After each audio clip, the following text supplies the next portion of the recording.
बच्चों, let's read the question. The question says solid fuel used in rocket is a mixture of Fe2O3 and aluminium in ratio 1:2. The heat evolved in kilojoule per gram for the mixture is delta H naught formation of Al2O3 is minus 1700 kilojoule per mole and delta F naught of Fe2O3 is minus 840 kilojoule per mole. Molar mass of iron, aluminium and oxygen are given.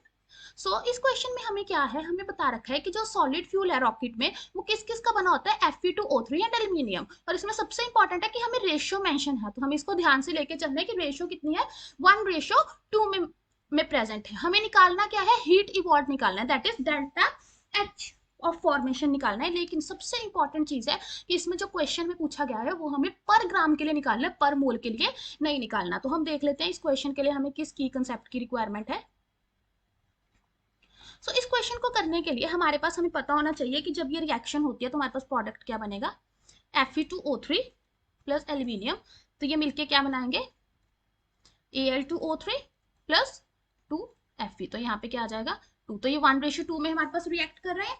Second, हमें ये पता होना चाहिए कि जो delta H formation है वो किसके इक्वल होता है, delta H formation of product minus delta H formation of reactant.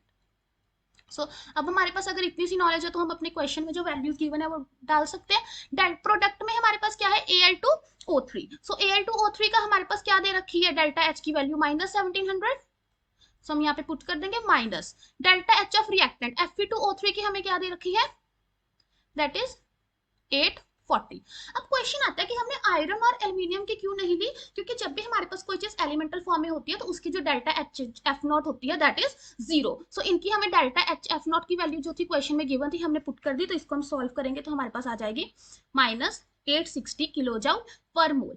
पर अब हमारे पास क्वेश्चन में जो एनर्जी पूछी थी वो पर ग्राम के लिए पूछी थी, पर मोल के लिए नहीं पूछी थी। तो हमें इस वैल्यू को क्या करना पड़ेगा, नंबर ऑफ मोल से डिवाइड करना पड़ेगा। सो हम मोल्स कैसे निकाल सकते हैं, मोलर मास से क्या करना पड़ेगा, डिवाइड करना पड़ेगा, not by moles, molar mass से हमें इसे डिवाइड करना पड़ेगा। तो मोल्स निकालने के लिए हमारे पास है क्या क्या चीज, F2O3 एंड 2 एल्यूमिनियम, क्योंकि रेशियो क्या थी 1:2, इनका मोलर मास का प्लस करना पड़ेगा। तो F2O3 का मोलर मास कितना हो जाएगा, 2 इंटू 56 प्लस 3 इंटू 16, तो इसको हम ऐड करेंगे तो हमारे पास कितना आ जाएगा 160। सिमिलरली 2 इंटू एक एल्यूमिनियम का कितना है 27, तो 2 का कितना हो गया 54, 160 प्लस 54 करेंगे तो हमारे पास क्या आ जाएगा 214। तो अगर हम delta H not of formation निकालना चाहते हैं तो वो किसके इक्वल हो जाएगी, माइनस 860 किलोजूल पर मोल आई थी डिवाइडेड बाय 214 ग्राम पर मोल। तो इससे हमारे पास रिलेशन क्या आ जाएगा 4 किलोजूल पर मोल इन नेगेटिव। सो इसका फाइनल आंसर हमारे पास क्या आ जाएगा, हीट इवॉल्व। हीट इवॉल्व मतलब माइनस साइन में आ गया, तो वो कितने आ गए 4 किलोजूल पर ग्राम। ठीक है, क्योंकि हमें रिएक्शन किसमें पूछी थी, पर ग्राम में पूछी थी। Hope you find the answer. Best